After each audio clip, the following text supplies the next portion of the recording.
Welcome to your lecture on hormone metabolism. This is going to be a review of some biochemistry concepts and some physiology concepts that will help you apply them to the different pathologies that you're learning in this class.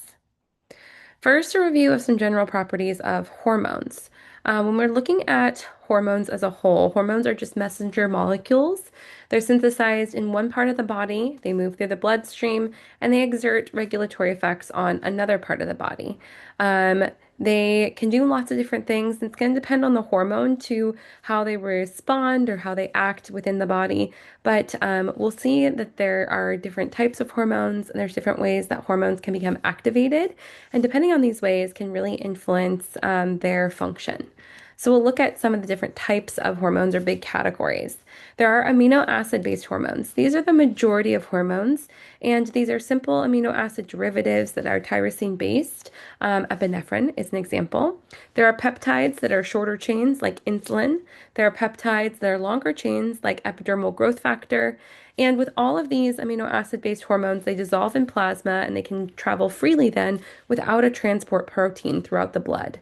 They can sometimes be glycoproteins that have a carbohydrate component bonded to them, and they bind then externally to the cell membrane to specific receptors. They can't get inside of the cell. The only exception to that rule is thyroid hormones. Thyroid hormones are able to enter into the cell and they bind intracellularly. The other big category of hormones are steroid hormones. These all are lipophilic or lipophilic, and they have a cholesterol backbone. They then, to travel through the blood, since they are, fat-loving and water-fearing, they need to be bound to plasma proteins to travel. But when they get to a cell, they can pass through the cell membrane lipid bilayer and bind intracellularly to receptors inside of the cell. Our adrenal hormones and our gonadal hormones are examples of steroid hormones.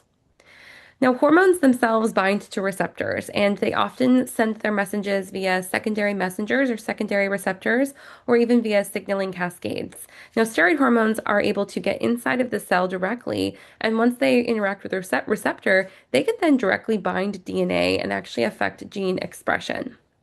Hormones can communicate in different ways. Our endocrine hormones are the ones we're really leaning into for the purposes of this class, are released from specialized cells, travel through the blood to a distant site of action, and we would consider these true hormones. Versus a paracrine hormone is released into the interstitial fluid surrounding a cell and acting on a cell next door or a cell nearby. And an autocrine hormone, a cell will release a hormone that then regulates itself, it acts on itself. And neuroendocrine hormones are neurons that are releasing a neurohormone that's then carried through the blood to its distant site of action.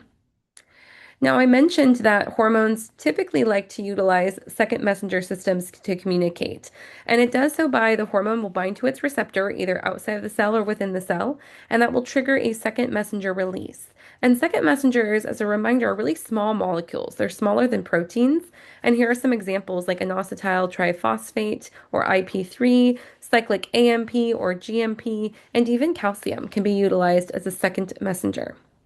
Now, in a signaling cascade, a hormone binds to its receptor, and that oftentimes triggers a conformational change within the receptor itself, which then triggers a chain reaction to affect the next protein in the cascade and the next one. These kind of changes or reactions that are occurring are oftentimes covalent modifications of proteins, either phosphorylation or dephosphorylation, and then oftentimes later down the chain leads to the release of a second messenger.